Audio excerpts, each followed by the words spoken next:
Alright. You sign in anytime if you want to. Oh, okay, that. Alright. If you could, just put your phone on mute. Okay, I'm gonna send across. Alright.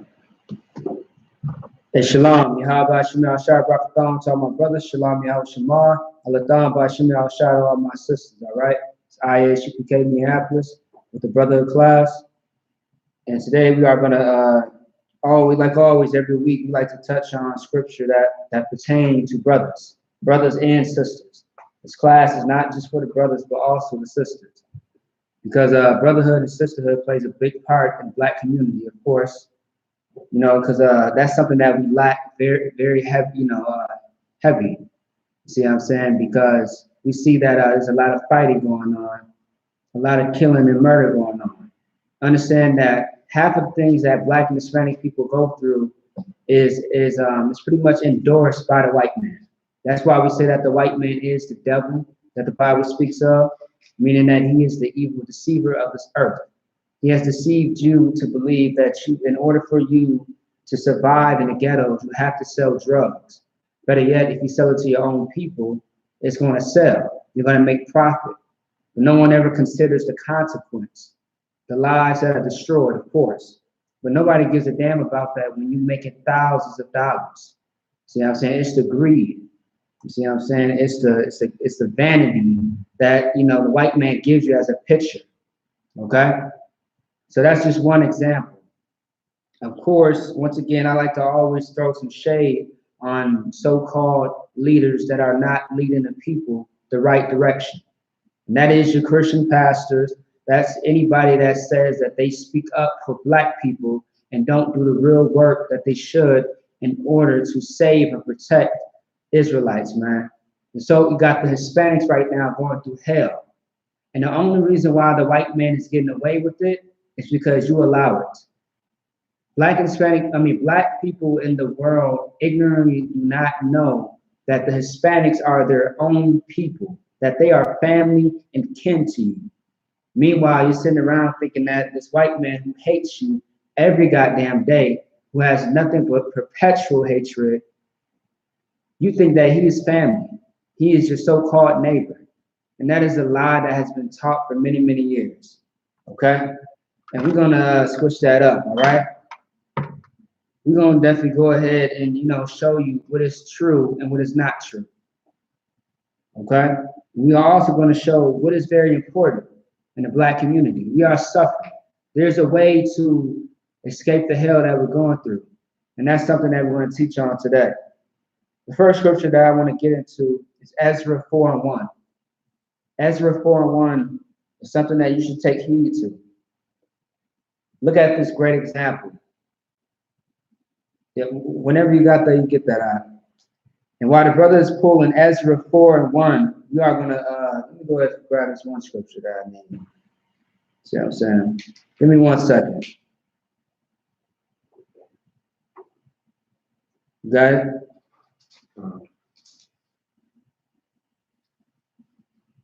Okay, you go ahead. Yeah, go ahead. Ezra chapter 4, verse 1. Now when thy adversaries of Judah and Benjamin heard that the children of the captivity built the temple unto the Lord God of Israel. Verse 2. So far, what you're hearing is that these heathens heard read verse 1 one more time. I feel like I missed something. Now when the adversaries of Judah and Benjamin heard that the children of the captivity built the temple unto the Lord God of Israel. Right. So when these heathens heard how Judah and Benjamin, which are Israelites from Jacob, of course, whose name was changed to Israel. Now, when they heard that Judah and Benjamin was building this temple for the Most High, who is their God, what happened? Keep going. Then they came to Zerubbabel. Yeah, just try to sound out the best way that you could. Zerubbabel. No sweat. No sweat. And to the chief of the fathers, and said unto them, let us build with you. Let us what? let us build with you. Now the heathens are saying, let us build with you Hebrews. Let us, take, have some type of what's the word? It's like let's play a part in us, building up this temple for your God. Keep going. For we seek your God. Like I said, for we seek your God. It's what they are telling Judah and Benjamin. Keep going. As ye do. As ye do. As you Israelites. As you seek your God, let us seek your God as well and help you build this temple for your God. Now, understand that there's always a motive anytime a heathen approaches you. Think about the job site. Think about, when you're trying to get some emergency assistance. Think about anytime you are in a position or in the face of a white man, an Ishmaelite, who is an Arab. Think about, when you're trying to be in business with these heathens. Think of the motive behind it. See what I'm saying? Don't be asleep. Because when you sleep, they might just overcome you. Go ahead, and I'll explain why I said that. Go ahead. And we do sacrifice unto him since the days of Esarhaddon, king of Ashur, which brought us up here. Right. Keep going. Verse 3. Uh-huh. But Zerubbabel and Joshua and the rest of the chief of the fathers of Israel said unto them, Ye have nothing to do with us to build an house unto our God. Right. So the brother told him, you have nothing to do with us. You have no part in this. You are not trying to really build with us to serve, to serve our God. Keep going. But we ourselves together will build unto the Lord God of Israel. Now that's amazing right there. He said to ourselves, we will build together. That's brotherhood for you, man. What just happened was a heathen got rejected by a Hebrew. You got to understand, if you knew who the people were in the Bible, see what I'm saying, those biblical names that the brother just read, you understand who is the difference. Because these brothers at this time were in a place where heathens are in captivity at this time, is what it said in verse 1, right? You see what I'm saying? This time they were in captivity. But these heathens tried to run game on these Hebrews. See what I'm saying? Even in captivity, we had a way where we were trying to serve the Most High. Not all of us, but there was some of us. See what I'm saying? Because remember, when we always went into captivity, all of us was not, sinning. We were not all breaking the commandments of the Most High. We was not breaking the covenant. But as a nation, we must all go into slavery. For example, like any parent, when they punish their child or children, if there is something broken in the house and everybody is questioned about who broke that one thing in the household and no one answers, everybody gets in trouble. Everybody gets the punishment. You see what I'm saying? Everybody gets in trouble for it. You're going to get whooped, you're going to get whooped, and you're going to get whooped. You all can't go outside. You can't have your phone. You won't be online. You can only go to school and come back. You can't go to that party. You cannot stay over your friend's house. Now, in this case, when we ended up in captivity, man, when we was not listening, hearkening to the words of the Most High, we all got punished for it. That's why you see us die out in the streets. And the heathens know it. The heathens know why we are in the situation why we are in. But there are some Black and Hispanic people who do not have any idea. They are so destroyed in the mind that they believe that life is always going to be like this. When you die and when you come back, we will always live in this condition. And that is very untrue. That is something that is not true, and it's not reality. But if we can learn how to stick together, we can learn how to separate ourselves from these other people and stop clinging on to their culture. Once we remove ourselves from their culture, we can get, back in power. how it used to be.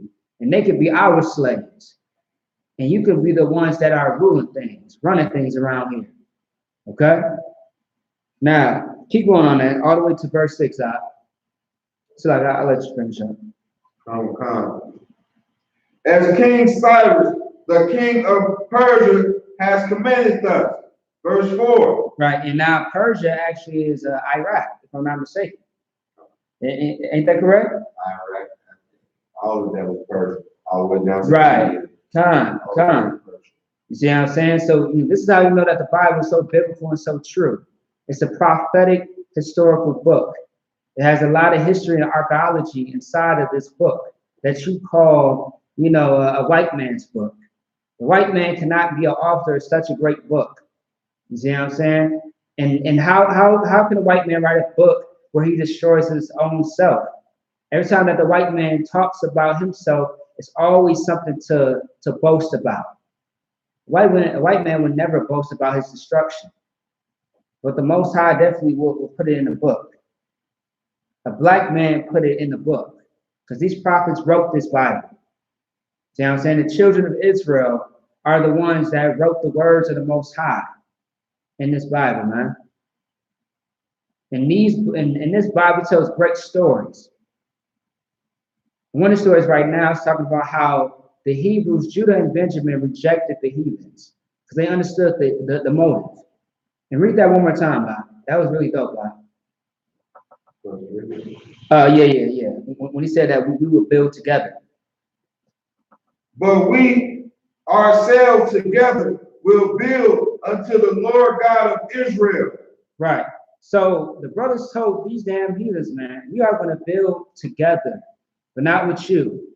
We are going to do this together for the Most High. We don't need your help. We don't need your hand, man. It's a two-man job. You see what I'm saying? It's a two-man job. We don't need your help. We don't know who the hell you is, man. We can't trust you around here. All right, keep going. As King Cyrus, the king of Persia, hath commanded us. Right. Verse 4. Then the people of the land weakened the hands of the people of Judah and troubled them in building. Now, how did that happen? How did Judah and Benjamin end up getting weak? Go ahead. Sound like the heathens was hating and probably had them building other things, or they was working on the death on other things, so they couldn't focus on building the temple. That could be that's one sense. Another sense is compromising. You see what I'm saying? And I'll give you a precept for that too. But keep going, and I was right. Verse 4, verse 5. And hired counselors against them. Say that one more time. And hired counselors against them. And the heathens hired counselors against them. Keep going.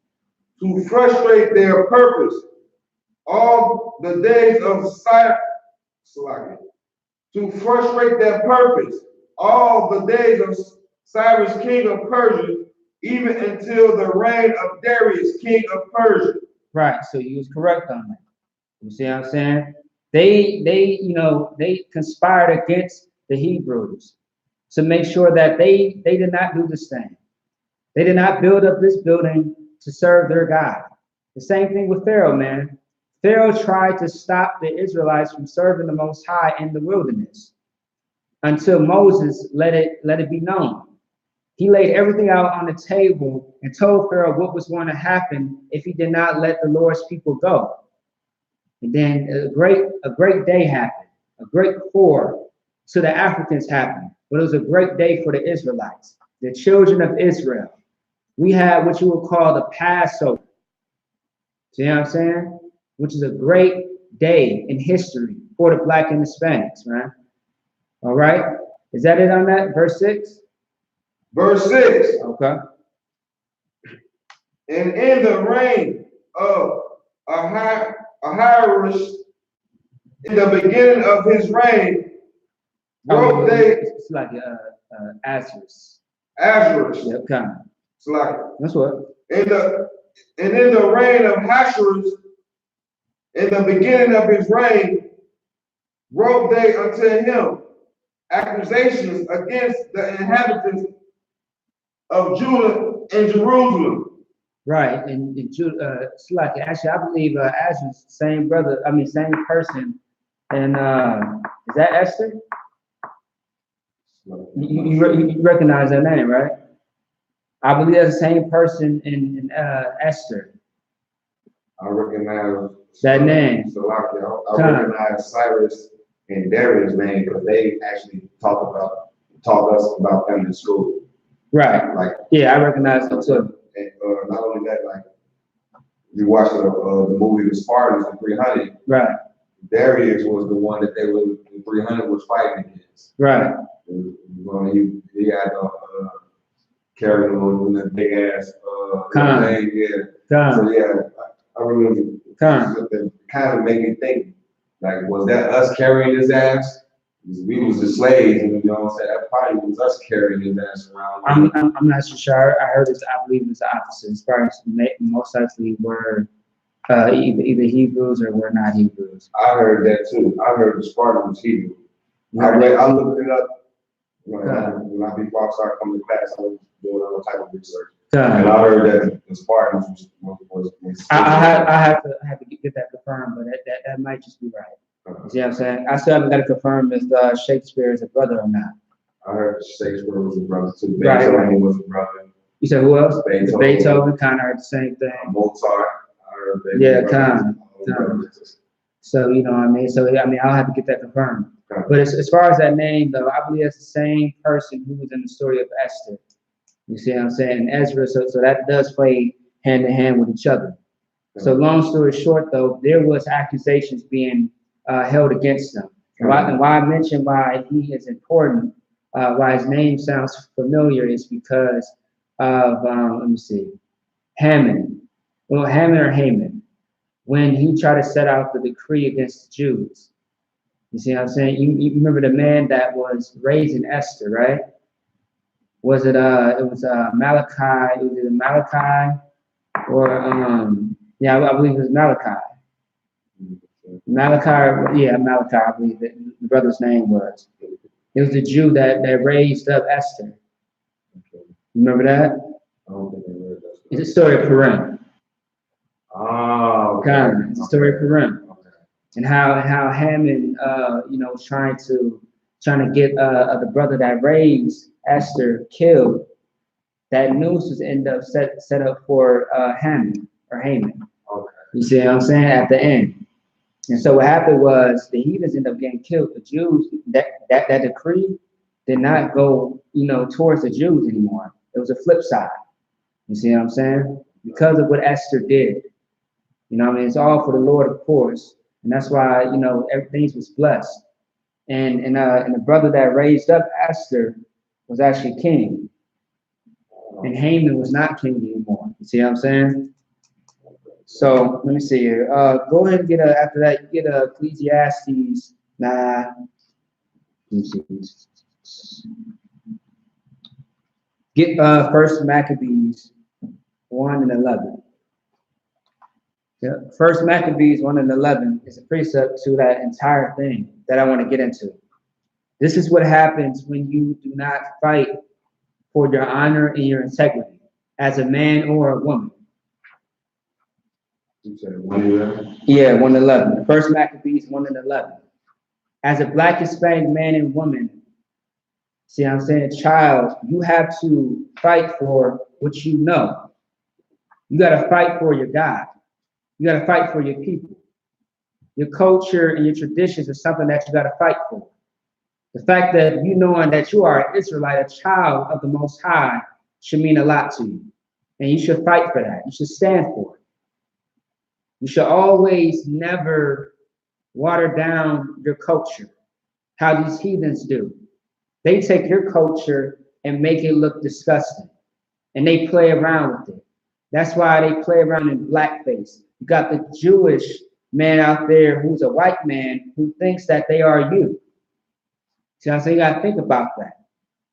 Now they turn into a whole game. The disciples, You see what I'm saying? The Jewish man, not calling it a star, not knowing that it is a signature or a signet of your culture. Okay? Go ahead. First Maccabees, chapter 1, verse 11. In those days went there out of Israel wicked men who persuaded many, saying, let us go and make a covenant with the heathen that are round about us. Now, the one thing that was hard for Black and Hispanic people was to stay away from sin, was to stay away from what the other nations were doing. It was very appealing in their eyes. You see what I'm saying? Like we see a lot of things with our eyes, but you have to fight in your spirit. You got to fight up against your flesh. And us being round about, us being amongst the heathens and the heathens being amongst us, it causes a sin. Understand that wherever we was, other nations are always around. Like stay in America, we see that it's very diverse. It was very diverse in other places as well. If you go anywhere around the world, 9 times out of 10, you will see your own people there. See what I'm saying? You will see your own race of people there. Like they say niggas is in Africa, niggas are in China too. We are in Russia. We are all over the place. Dan don't want to say we're in the sea. we all over the place, man. And what you gotta understand is that in those days, there were wicked men. And what did the wicked men do? Who persuaded many. Who did what? Persuaded many. What does it mean to persuade? Go ahead, Al. To persuade someone is like to get them to do what you want them to do. So it's kind of like saying provoking them to do something. Provoke them or conning them right. to do what you want them to do. Right, deceiving them. Deceiving them. Yeah, and right. You see what I'm saying? It's all those things. Trying them to, like these men removed these other men away from what was important, which was the Most High. And they got them over there to serve another God, another people's God. So read that one more time from the top and keep going. Okay. First Maccabees 1, verse 11. In those days went there out of Israel wicked men who persuaded many. Now it's telling you the type of men that they were. See what I'm saying? There were wicked men out of Israel that persuaded many of their own. Keep going. Saying, let us go and make a covenant with the heathen that are around and about us. Now this is the same behavior that you saw in Egypt, how they was complaining to Moses, in the face of the Most High, saying, we were better off in Egypt because they was going through hell and they didn't want to have to struggle the way that they were in the wilderness. I'd rather have that than what I had back there. Because as you see, Moses has hands, and he was definitely what they call being on trial. He fled because this man saw another man hitting his brother, man, and he killed him for it. He killed an African because he was oppressing his own, and that's how you know the difference between Israel, man, and the heathen. You got to understand that's a stranger of your land, a people that are not your people. That's something that you got to think about. And who are these other people that they're trying to make a covenant with? A covenant meaning a promise, an agreement. See what I'm saying? A contract. Keep going. Okay. For since we departed from them, we have had much sorrow. This is the same thing once again in Egypt, man.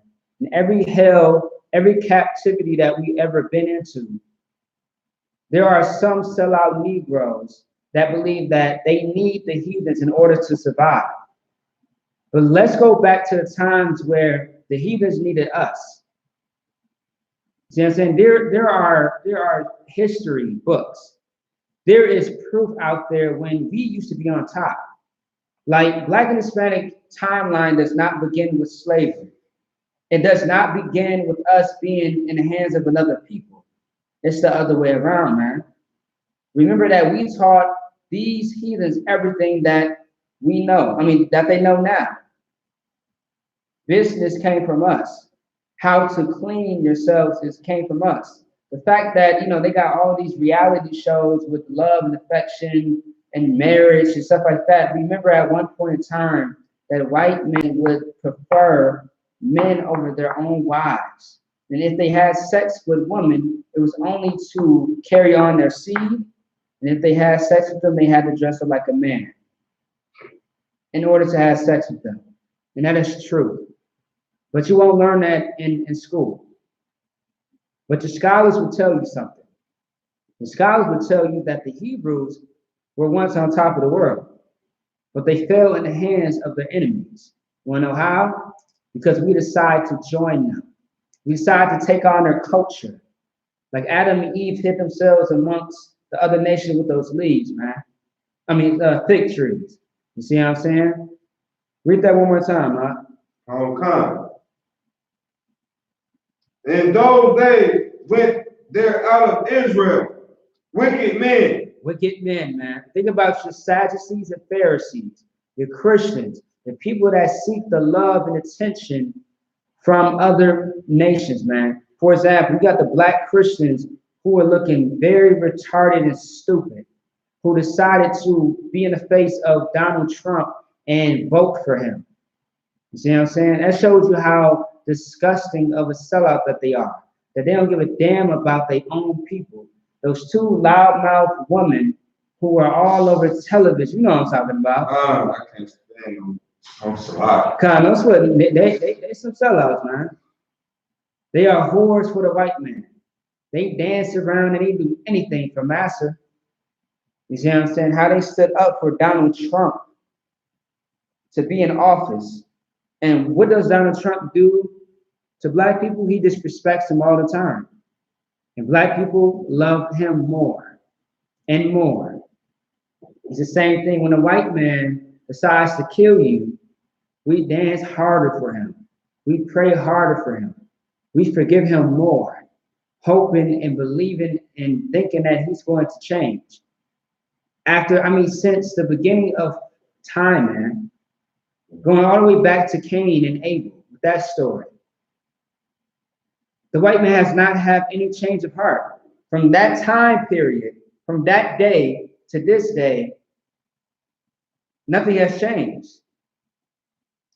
Esau is no different from Cain, and Cain is no different from Esau. The white man that you see today in office, Donald Trump, he is no different. The spirit is the same. The representation of white supremacy is that. And even some Mexicans love this. I'm sorry, I said Negro. Even some Mexican brothers and sisters, man, they love this devil. Go ahead. It's a lot, y'all. It was what you just said was like the Mexican brothers. They was voting for this clown. Right. The same ones that was voting for him, he ended up reporting their ass. There you like, go. I done seen videos of like Mexicans. We vote for Trump, and then as soon as Trump, 6 months later, ICE is at their door. The same person that was voting for Donald Trump, ICE is at their door. You're damn right. And it's really more than that, though. If you think about it, me and Kunayala was doing a radio show, and I was doing some research. We was doing some research about, what has America been like ever since Donald Trump been in office? Like, how has things went? You know about the executive orders that you signed, right? You see what I'm saying? So I believe within his 6 months of reigning, being, the president in America, a lot of Black and Hispanic people specifically died. Were dying left and goddamn right, man. They were dying left and right more frequently. And then it even got worse when Donald Trump said, be more harder on them. Be more harsher on them. It's like you can't get, it's like this white man is telling you that they are destructive, they are lawless, that they are the devil. And people still defend his name. It's like, what more do you need for this devil to show you that he is a snake? that he doesn't give a damn about you. That's something that I don't understand, man. But then again, I do. It's called Stockholm Syndrome. When you give your love away to another people, you have no love for your own people. Right. There's no more. You gave your last to the white man, but you don't have anything for your own people. Right. That's why you bark at your own people. You yell, you scream, you defraud them all the time. See what I'm saying? You look at them with disgust, like they need a handout or something. I hear black people all the time that say, you know what I mean, like, you know, niggas is just crab in the barrels. See what I'm saying? They see me being on top. They wanna ask me for a handout when I don't owe black people nothing. Black people owe each other every goddamn thing, because we are each other. We are how we live. We are how we eat. We are how we survive. We are how we, raise our children, man. We are how we, teach each other. We are we are supposed to be with each other. And that means everything, man. We feed each other. We got to clothe each other. If you can't do that, you don't have a people. You don't have a strong foundation. Brotherhood is a strong foundation. Go ahead. Lock y'all one. But yeah, that's why I just feel like, this school I.S.U.P.K is so very important, because black people don't even say hello to each other. Yeah, they don't. We don't say hi to each other. We don't say good morning. As soon as we get around these devils, you put the biggest smile on your face, and you hi and good morning and opening doors and all type of stuff. But as soon as you get around your own people, your own brothers and sisters, you got to name up. You ready to fight. It's just like I knew I was that same person too before I heard this truth. You know what I'm saying? Right. Made me realize how stupid I was. You know what I'm saying? Right. Back then, you know what I'm saying? But now that I done got that little brainwashing off my head, and I see it like damn, that used to be me right there. You know what I'm saying? I used to do the same thing. I used to, you know what I'm saying, with me, mother, my brothers, just put the biggest, stupidest smile on my face when white people come around and act like, you know what I mean? So that's why this school is so very important. And the work that, you know what I'm saying, you guys be doing is very much needed, because we have that Stockholm syndrome is a terrible thing. It's very strong. It's strong. Right. It's very strong in our community, to the point where we can sit here and fight each other and kill each other without fear of consequences of going to jail or whatever. But we can't even see ourselves fighting or killing white people, because no, you can't do that. But we can fight and argue with each other all day long. But when it comes down to the white people, you don't picture yourself doing none of that stuff that you see you do with your brother.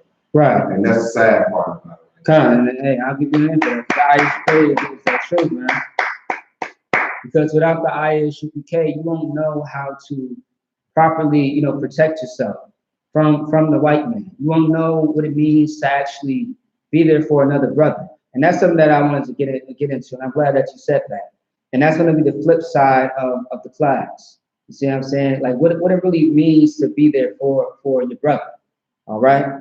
Now, so with that being said, understand that when you give your love away to another people, you don't have any love for your own. That's where the self-hatred comes in. A lot of people don't know why they hate other people. I mean, why they hate their own people, and they favor white people over black people. When you see interracial marriages, understand that is a lot of self-hatred. You see what I'm saying? The best thing, and it's really disrespectful too. That's why a lot of sisters who truly love black men, they actually are disgusted. They are offended. And a sister should definitely be offended when these brothers go out and get, your Kim Kardashians, your Kylie Jenners, your whatever that whore was that O.J. Simpson supposedly killed. I don't know. You see what I'm saying? You know what I mean? All these people that get these rich discussing white devils. See what I'm saying? You know how many black men play black father roles in movies? Very few. And these brothers have dogs. They sleeping with dogs. I'm starting calling that shit bestiality. It's Because I mean, like Brother Qudas always says, you know what I mean? You lay down with dogs, you wake up with fleas. You see what I'm saying? That's what happens. You know what I mean? Now these sisters too, we got the sister Serena Williams that say white men are better than black men. Disgusting. That's the horrible shit you can ever say. Go ahead. It's a lot. And that was real disappointing to me when she said that too. Because of her what? Her father. Her father. And her father's dead, right? He's passed. And but he protected her. He protected both of them girls. Like he damn near got to fist fights with reporters behind them girls, just so they could keep their confidence in they wouldn't let.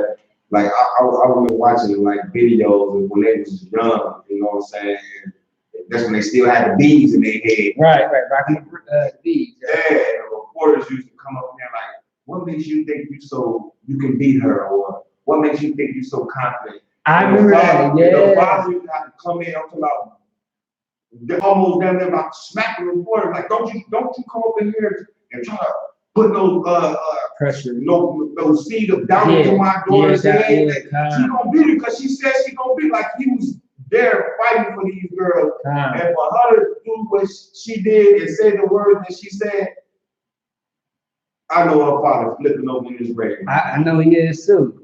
I know everybody pissed off. Well, not everybody, but I know a lot of people was pissed off. See what I'm saying? You got Sister Rihanna, who's with a billionaire Arab. I don't know if she still is, because she probably a whore. You see what I'm saying? She a whore. You see what I'm saying? Everybody else is a goddamn whore outside of the I.S.U.P.K. You see what I'm saying? And they show it. Go ahead. So like one more thing on the line here. That's lets you know it is about hoarding, because it is the same way, you know what I'm saying, these black, you know what I'm saying, Hispanic men, you know what I'm saying, as soon as they come up and get some money, first thing they go do is go get them a little dog.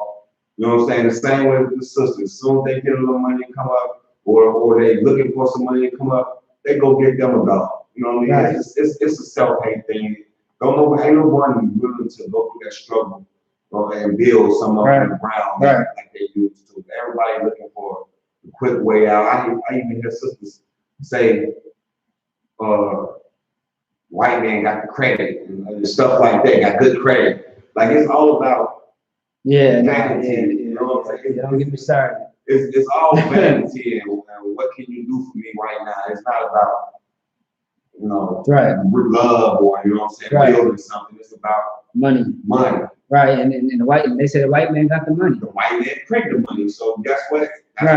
So that's what and the white man got the money because he steals every goddamn cent. Exactly. And he's getting the money because he's killing your babies. That's how he got the money. The white man got the money because he's locking up the black men. So what's left? You got the scraps, and the white man is the scraps that you want. You see what I'm saying? Tom over there, you know, the police officer Tom is, you know, coming up to check up on you because your husband is, you know, he's gone and the neighborhood is too bad. Really, you know, Sasha's gonna start loving our Tom. You know what I mean? When I watch the show Power and I see Lala, you know what I mean? Like although it's a show, it still angers me. It's a show, but she's really in love with this white boy. You see what I'm saying? Tommy, who's a crackhead, he's a Salakia. It's a TV show, but it's still real. It's reality. See what I'm saying? I hate when I see a brother and a sister with a heathen. I despise it. I despise every damn bit of it every time. But they are sellouts. They are traitors to our nation. And that's how you gotta treat them like traitors. You gotta do it. You have to shame them to let them know that this is wrong. But of course, you know, some people, you can't tell them shit. Because this is how I was born, love everybody. But why you over there loving everybody? These people are showing you hatred. They are teaching you how to hate yourself and how to love them. It's been happening for over 400 years. All right. Let's see here. Get Ecclesiastes 4 and 7. Yeah, Ecclesiastes 4 and 7. That's going to be in the Old Testament, if I'm not mistaken. Now, back to the real point of brotherhood and sisterhood. There's going to be times and places where you need to be in brothers and sisters' lives. There's nothing wrong with picking up the phone, calling a brother or a sister to check up on them. Now, I'll give you an example. I check up on generals. Sometimes, I'm pretty close to the generals. I'm pretty close to the captains and the officers and troopers, man. You know what I mean? I don't mind having a conversation with anybody. You see what I'm saying? That is Israel. If I hear that somebody's going through this and going through that, I don't mind picking up the phone to see how a brother and sister is doing. Me calling them is me letting them know, hey, I'm here for you if you need anything. You see what I'm saying? You know what I mean? Especially the fact that, I want to make sure that you are okay. And that whatever you need, Lord allow, I can give it to you. That's what I want to do. You see what I'm saying? Knowing that, me, I'm a brother that's overprotective of my brothers and sisters. I like to make sure everybody is safe and sound and everybody got what they need. I'm that type of brother. I have a lot of love for my people. I've always been like that, even in the world. You see what I'm saying?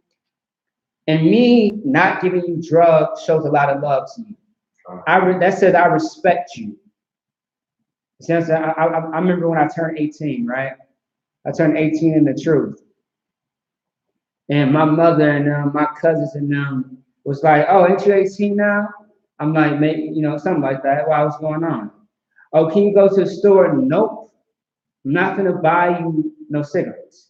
Right. So like, fuck you backwards. Right. Who gives a damn about your goddamn Nocowards? I'm not going to give you something that's going to harm you. Right. See what I'm saying? And if you really respect me and love me, don't ask me that goddamn question. Right. Because it's always going to be no. I'm not going to do anything that's going to bring harm unto you. You see what I'm saying? I'm not going to do anything that's going to cause you to suffer, cause you to, die off. You know what I mean? Cause you to sin, better yet. Because in the Bible, it talks about putting stumbling blocks in front of brothers and sisters. If I do that, I'm in trouble with the Most High. He's coming to get me. And I don't want that blood on my hands because I'm in the truth to make sure that the blood remains off of my hands. Every day, I have to wash my hands to make sure that the blood stays off. I have to stay clean because if I'm not, I'm going to end up harming you in some type of way with the gossiping. That's very big in the Black community. We learn how to talk bad about each other. We learned that from our master, who was the white man. We think that teaching each other how to sell drugs for profit is a form of manlyhood. We think that teaching our young women how to scam and con older men out of money by using their bodies is a part of womanhood, is a part of getting ahead. You not having to bow down to what they say to a man in order to get what you need to survive as a woman. That's wrong and false and disgusting.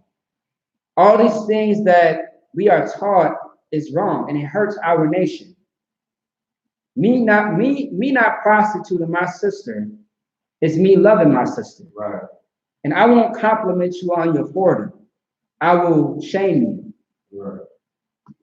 I will shame you and I will show you where you are wrong. And of course, they will get mad and upset, but damn that. Your feelings don't matter in this case. What you need to understand is that you need to be shamefaced. Every Black and Hispanic person must take account of what they are doing. Because what you do can affect your nation. What you do can affect every single Black and Hispanic person. You want to know why the Hispanics are going through hell? Because of niggas like you. Right. Hispanics like you, Native Americans like you. A lot of Black people despise the Native Americans all over this earth. when they are suffering just like you. Right. You need to help your own in order to get out of that hell, man. You know how many times I was late to work, almost lost my goddamn job because I had to stop in the middle of the goddamn street, in the middle of a parking lot, called the cops, called the ambulance to make sure that this man does not die as he's in the process of overdosing. And everybody don't do that. You want to know how many Black and Hispanic people I saw just walk by looking around like, oh, what's going on? And just keep walking. But I called, make sure that the cops were there, make sure that the police were there, and made sure that they were taken care of, man. You know what I mean? And a lot of people can't do that. A lot of people can't go up to a random homeless brother or sister and feed them. You know what I mean? Right. I remember this time where I mean, like for example, in the truth, there are brothers and sisters that I barely even knew, and I allowed them to be in my house. I trusted them enough to be in my own place where I lay my head, and I fed them. No matter if I ever saw them in a day of my life after this night, I fed them and I led them on their way. That's what you're supposed to do in the Black community. You are supposed to help your nation. And if you're not helping your nation, what the hell are you doing? It's one thing to talk about what you do for Black people, but you got to show those works, man. You got to show it. And in the I.S.U.P.K, that's what we do. We show the work, man. So go ahead and read that scripture out. Come. Ecclesiasticus, chapter 4, verse 7. Then I returned, and I saw vanity under the sun. Now, this is King Solomon. King Solomon, once again, in the 4th chapter, is in his younger days as a king. And he is telling you, he's giving you a description of what he saw, what his whole experience was like. Go ahead. There is one alone, and there is not a second. So there's one alone. Yeah, there's one alone, but there's not a second. What does that mean? You know, there's somebody by themselves, and there's no one to give them company. All right, keep going. Yet he hath neither child nor brother. Meaning he has nobody in this area, in this space. No one is with him. He is all alone by himself. No child or no what? Nor brother. No brother. And focus on that word for the topic of today, man. Brotherhood. Go ahead. Come. Yet is there no end of all his labor. Keep going. So there's no end for all his labor. What does that mean? You know what that means? Like, there's no end of all his work. Say it again. His work. Okay, what about it? There's no end, you know. It's like it's an ongoing. It's an ongoing thing. See what I'm saying? So take account of this. Imagine you just going through hell. See what I'm saying? You suffering because you can't pay your bills on time. Every time you try to pay your bills, here comes a new bill. You gotta worry about the lights, you gotta worry about the gas, you gotta worry about the water. But when you got brotherhood, man, your bills is gonna get paid. If you're not able to pay your bills on your own, you're gonna get some help. Maybe a brother's gonna move in with you. Maybe your sister's gonna move in with you. Maybe you pick up the phone and call the school and you report on how you need help. You see what I'm saying? Have you been paying your tithes? Have you been doing this? Have you been doing that? You are going to get the help that you need. I mean, the food program, Commander and YAHANNA always try to get rid of that damn food. It's too much of it. You see what I'm saying? It's too much food in the food program. But it's enough to make sure that you are fed. Man, I saw a brother, man, he showed me, he took a picture and put it on Facebook on how his freezer was so filled up that he had to take some of it out, and he had to literally buy him a goddamn deep freezer. That's how much food he got. You see what I'm saying? Amazing, man. If you need boots, if you need a shirt, you can't buy a beer. It's like if you need you some clothes, and you need a roof over your head, it's gonna happen for you in the U.K. Everybody has a place to stay. There ain't such thing as being homeless. All right, go ahead. Neither is his eye satisfied with riches. Now we have to understand something. We are all struggling, but when we put our pennies together and rub it together, shit, we all gonna eat. We all gonna have a roof over our head, man. It's gonna happen. Some of us even pay brothers tickets, man. Pay for each other's meals.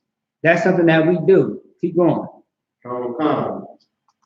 Neither said he, for whom do I labor and bereave my soul of good. What does that mean?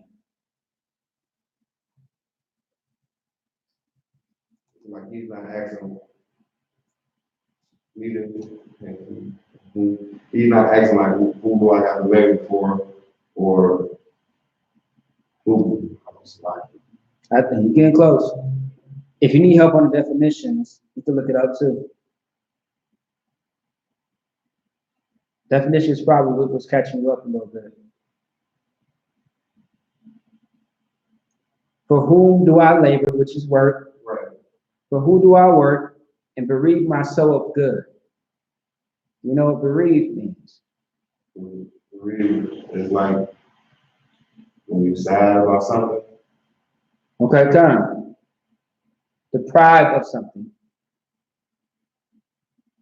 So he's saying is he's asking himself the question, like he's struggling with whatever, but it's not about like he's not worried about being rich or who he's working for or who he's sad about. Is that what he's saying? Kind of. Just read it one more time, if you don't mind. Neither said he, for whom do I labor or bereave my soul for good. Right. He's not complaining. It's like he's not complaining about who he's doing work for. Like if I had a child, it's like he's like some people complain about, oh, I gotta feed this kid, I gotta feed that person, I gotta feed this. He's saying he's not worried about that. That's somewhat what he's saying. Okay, because when it says neither is his eye satisfied with riches. Right. You understand that part, right? Which means what? He's not worried about being rich. Okay, his eye is not satisfied with riches. Right. Neither saith he, for whom do I labor? It's like, who do I work and bereave my soul of good? Meaning bereave, which means deprived of something that's taken away from you. So the whole context is this. Keep going. So, this is also vanity, yet it is a sore travail. Now, do you know what travail means?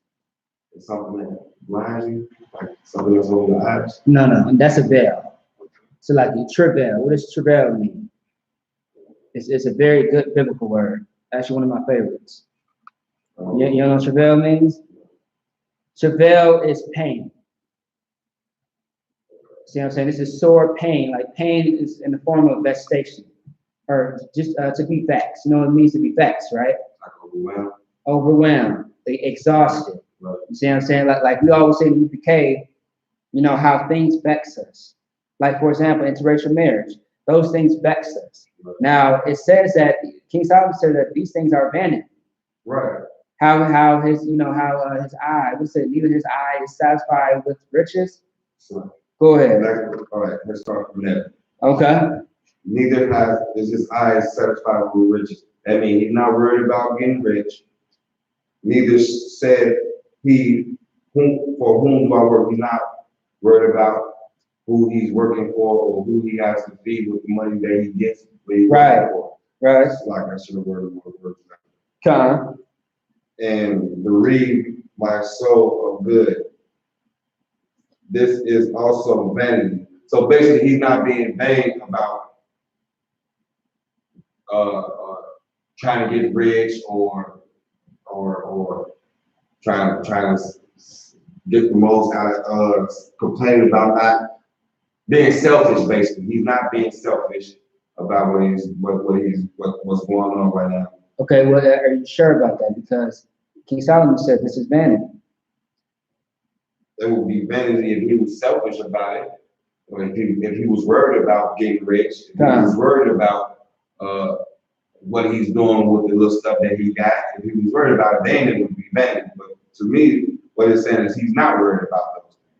Because based on what the question that he asked, and that question is really a sarcastic response. So keep going on that actually, and I'm gonna show you something. Verse 9. 2 are better than 1. Say it one more time. 2 are better than 1. It says 2 are better than 1. See what I'm saying? Keep going. Because they have a good reward for their labor. So 2 are better than 1. So if you got 2 men to do the job, that's better than just 1 man doing the job. And the reward is going to be according to their labor. See what I'm saying? To their work. Want to say that? Go ahead. So basically what they're saying is the brother he won't struggle as much. Right, he won't struggle as much. That's perfect. There you go. That's why it says it is vanity. Right. If a man thinks he got it on his own, it's all about me, man. I can do it all by myself. I don't need no niggas' help. Right. See what I'm saying? You hear a lot of brothers say sometimes too, if somebody can't do nothing for me, I got it on my own. I don't need them. Right. I got it on my own. And that's the wrong way to think. You should always think of a way, you should always think like as a pair. You see what I'm saying? Like without brotherhood, you can't get shit done. Go ahead. And that's the total opposite of how Israel thinks today. And that's no brotherhood. It is no brotherhood. There you go. I don't need nobody. Right. I do it all by myself. Don't nobody help me with this. Don't nobody do nothing. I don't need no nigga and all type of stuff. I don't need no family. And I got me and only me. Yeah, right. And I try to stress that to my family, especially because they like to argue about every little thing and gossip and talk about each other behind their back, talking about how don't nobody do nothing for them or whatever. And I try to tell them that's the wrong mindset to try to have, because at the end of the day, we family and we supposed to be all that we got. We supposed to help each other. We supposed to be there to uplift one another. And when you call me, I'm supposed to be able to help you. When I need help, I should be able to call you. But that mindset that they have is like exactly what the scripture is the opposite of what the scripture trying to say right now. Everybody is for themselves. That's what, and that's the point. And I'll get more into this too. Keep going. 2 are better than 1. Say it one more time. 2 are better than 1. It says that 2 are better than 1. Keep going. Because they have a good reward for their labor. Say it one more time. Because they have a good reward for their labor. For their labor. They have a good reward for their labor. Keep going. Verse 10. For if they fall, the one will lift up his fellow. Now, what happens if he falls? What will happen? The one will lift up his fellow. And I'm gonna tell you I'm gonna tell you why I love this scripture so much. Because when I think about brothers and sisters that become very weak to the point where they are on edge, where they wanna, say, fuck it all. You see what I'm saying? They on the verge to wanna leave or do evil. Stuff like that. You see what I'm saying? You can't force no crown on anybody's head. That's one thing. But as a brother and a sister, your responsibility, check up on a brother or sister. Maybe you checking up on that brother and sister will give them more strength to keep going. Because they was just about to end the race for themselves instead of, going to the finish line once YAHANNA comes. They called me quits before it was even called to say that it's time to quit. But they took it upon themselves to stop running this race. You see what I'm saying? They want to stop. Instead, they wanted to be on the sidelines while everybody finished this race by themselves. You see what I'm saying? But instead, no, it's like I already said, instead. But the thing is, it's better for 2 than 1. And it's going to explain why. Read that from the top one more time now. Why? For if they fall, the one will lift up his fellow. The one will lift up his fellow man, his brother. If a sister is going through hell, what that sister needs, she doesn't need drugs. She doesn't need the alcohol. She doesn't need, the prostitution. She doesn't need anything to fill her void with wickedness. What she needs is sisterhood. She needs counsel.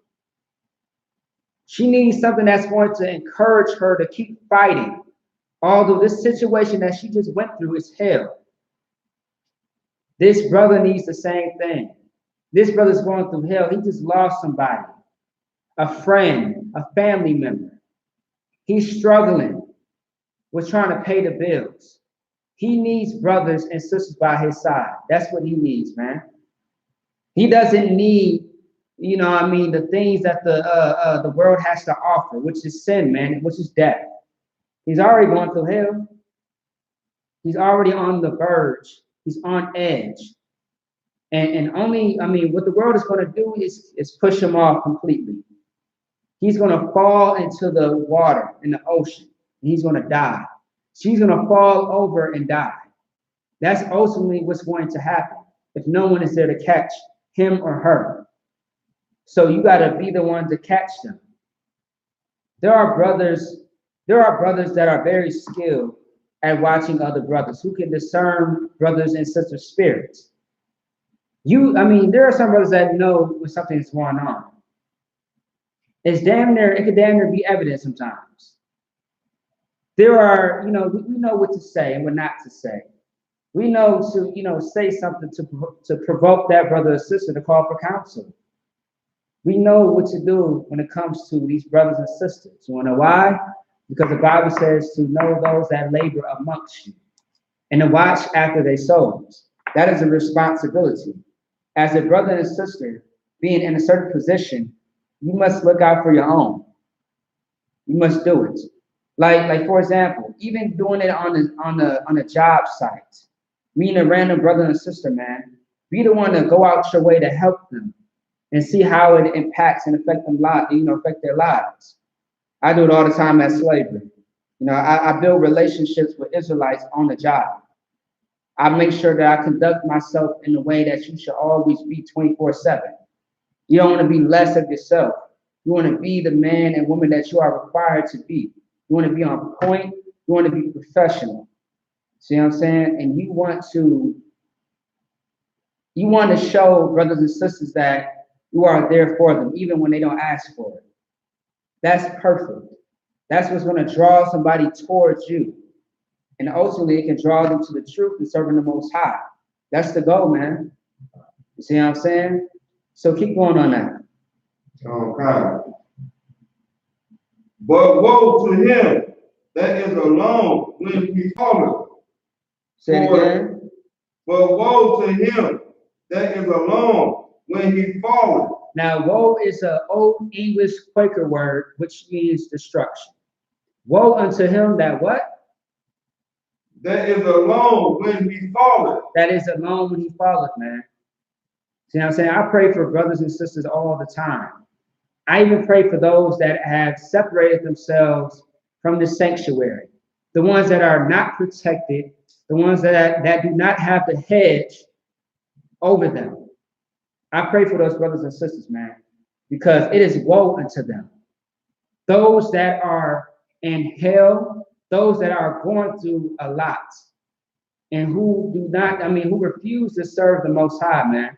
I even pray for your pastor, your pork chop eating pastor, who hates you. I pray that he gets his life together before the Most High ends it. I pray that your whore of a mother gets it together. That if she has another daughter, she does not destroy her life and teach her whoredom.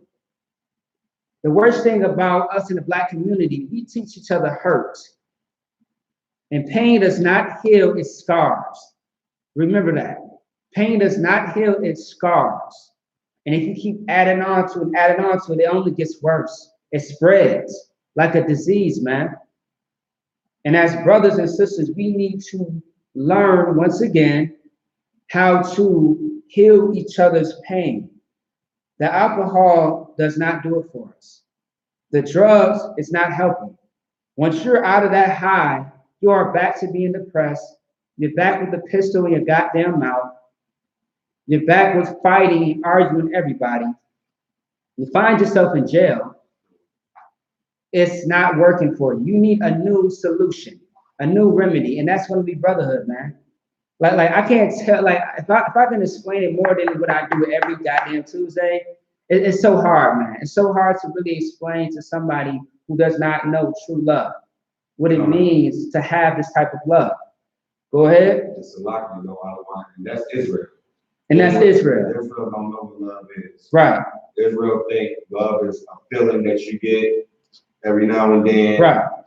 They don't know what love is because like, and I try to explain to my family, like, no, you can't do that. No, you don't do this. No, I don't do that no more. They look at me like I'm stupid. Right. I done lost my mind. Right. And I'm trying to tell them, like, no, I do this because I love you. Right. No, I don't want you going out dressing half naked no more. No, I don't even support. I don't go to strip club no more. I'm not going out to no club with y'all no more. Right. And they look at me like I'm stupid. Right. And really, that's fine. I'm trying to show love. Like, nah, I don't do that no more. You Right. shouldn't either. Right. And you know what too? Like confounding, chastising people in the world is actually love. It's not you thinking like, oh, you're more wise and smarter than the brother and sister. It's showing them where they are wrong at and where they can be right at. So they can pass on that checking, they can pass on that chastisement. Go ahead. And what I noticed too out of line is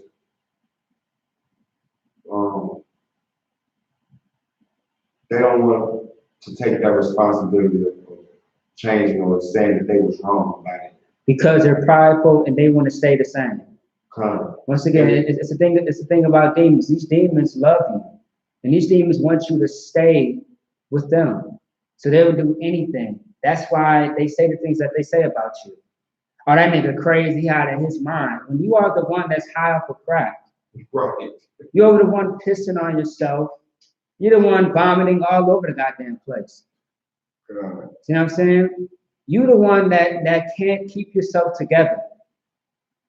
I mean, there are some people who are not high off of physical substance and drugs, but they are high off of what? Doctrine. Christianity. Islam. The belief that God loves everybody. Okay. There's so many ways to tell you how wrong that is, right? To believe that you say Black Lives Matter, but you show that all lives matter. You show it in a way where it disrespect is a slap in the face to Black Lives Matter. See what I'm saying? And I'm not just talking about the group, but those that really just believe like, look, niggas' lives matter just as much as white lives matter. But if you really believe that you matter as a people, you would know to separate from a people. Like, for example, let me see. You know how somebody has a fruit, right? Let's say a banana. We know not to eat the brown part. Right. We try to, sometimes I see niggas try to carve out the brown part. You see what I'm saying? Try to cut it off and have not even a whole damn banana. Right. They got pieces of it. Right. If you know to cut off that bad part for a fruit, something so simple and something so carnal, how can you not spiritually see the thing that is bad for you? These people are hurting you. And the thing that is hurting you, you should remove yourself from it. 8:45, and the Minneapolis Central Library will be closing in 15 minutes. Thank you. And you should know to remove yourself from it. It doesn't make any sense to continue to be with that thing that causes you harm. You know what I mean? Like, if you want somebody slapping you in the face all the goddamn time, do you think it's okay? You tell them this wrong and, you need to stop. And they just keep doing it. But you just keep accepting it every time. That is Stockholm Syndrome, man. That is a destructive mind. You see what I'm saying? We live in a world where, Black and Hispanic people live a world that is so blind to them. Like racism, they don't see it. For some reason, they don't see it. Black and Hispanic people that love the white man, they don't see the oppression. They don't see what white people are doing to us. And if they have a sense of seeing it, it's because he was moving too much. He probably had a gun. It was right that he got shot and killed. Like, nobody speaks up about our deaths, but we celebrate all the vanity in the world, but we don't mourn for our people. And how you mourn for your people is by being there for your people. You can make a goddamn Facebook post or a Twitter post all you want, Instagram post, whatever you want. If you are not in these streets and you are not fixing Black and Hispanic people, you are garbage. You do not respect your brothers and sisters. You hate niggas. You hate Hispanics and Native Americans. You hate them. And you hate yourself. And it makes sense. It's a domino effect that you refuse to stop.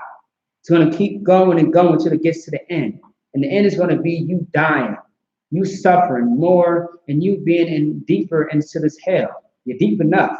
You need to pull yourself out. All right? So like I went on for a little bit. Keep going on that.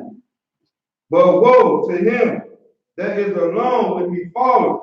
One more time. But woe to him that is alone when he falleth. But woe unto him that is alone when he falleth.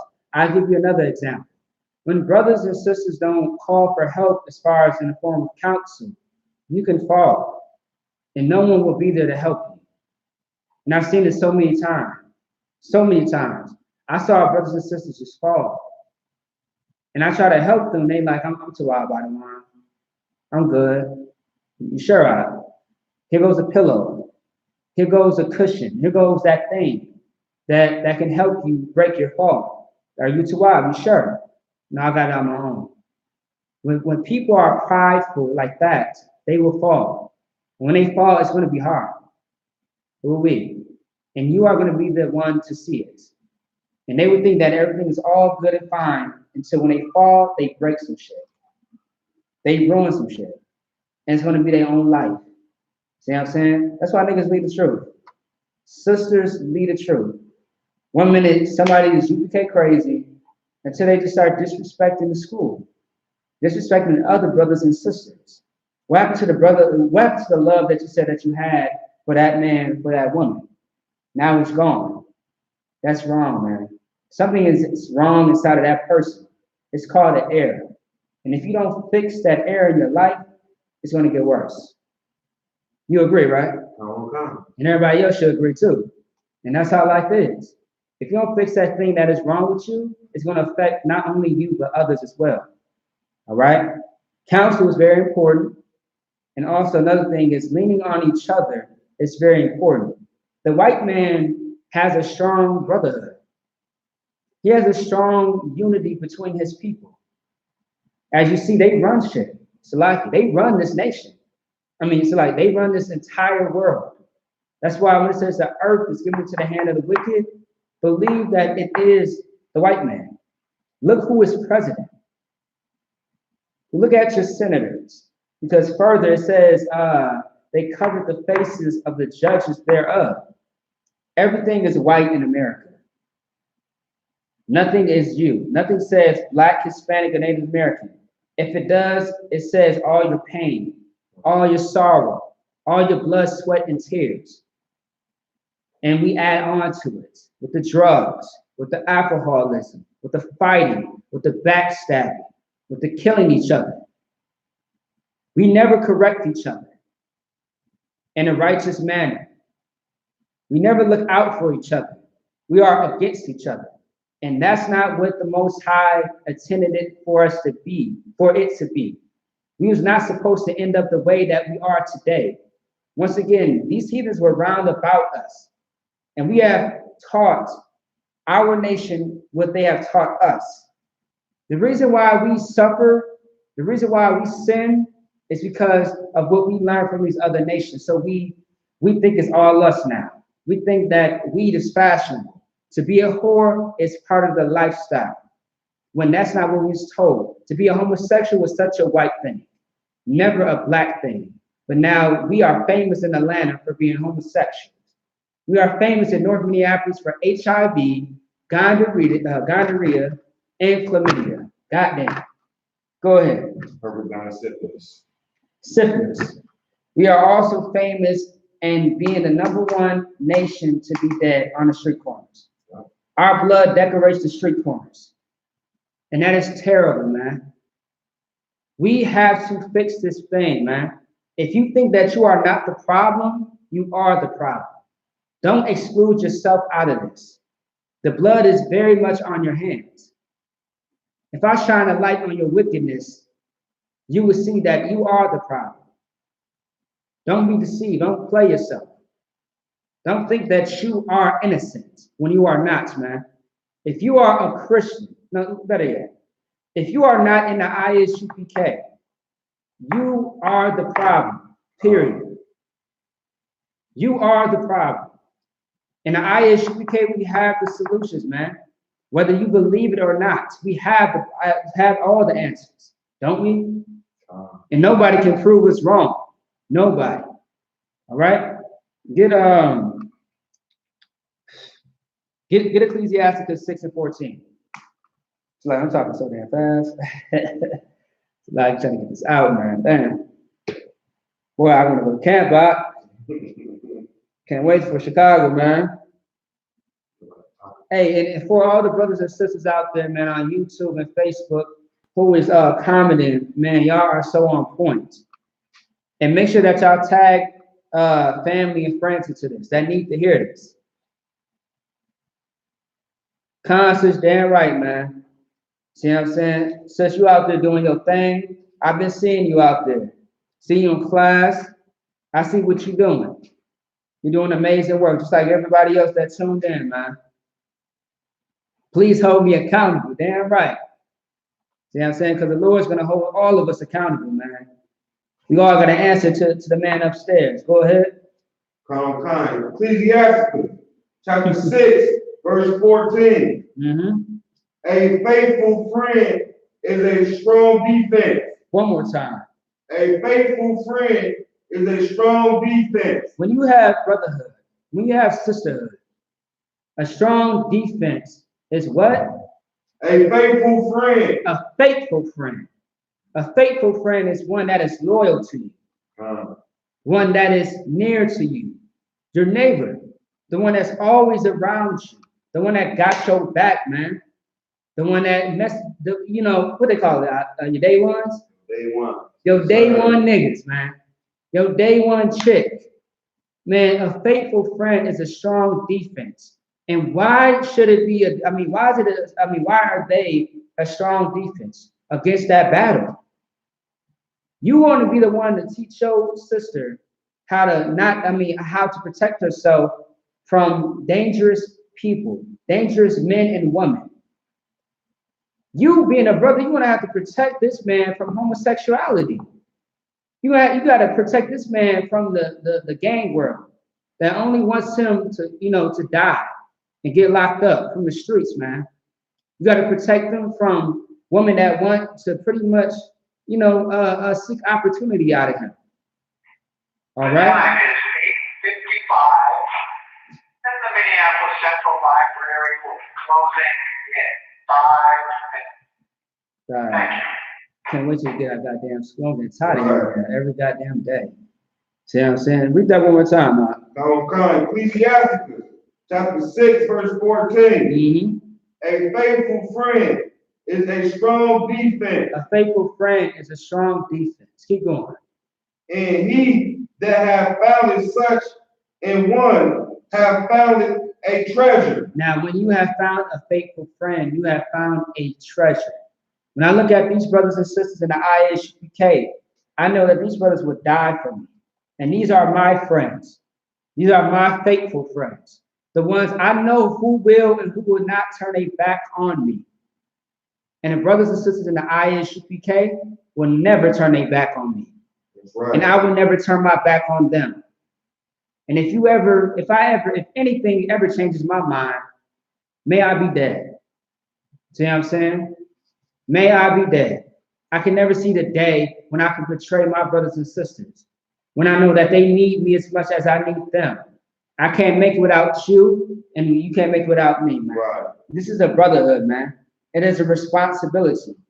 As much as a great responsibility it is to have children, to be in a marriage is a great responsibility to keep up with this family. Right. I have to remember how important it is to keep it together. Right. So I can't backbite. I can't sell you drugs. I can't get you high. I can't, do anything to hurt you. Right. I can't rob and steal from you. Right. All right? Is that it on that? So let you know that is a treasure. Okay? In the I.S.U.P.K, you will learn the true brotherhood and sisterhood, the meaning of it. With that being said, that's our time, Israel. I.S.U.P.K Minneapolis, subscribe, like, comment, and share. And also make sure July 25th, we are less than a week away from the Midwest Fire Weekend. That being said, Shalom, Israel. Most High Christ. Man, what? All goes to the Most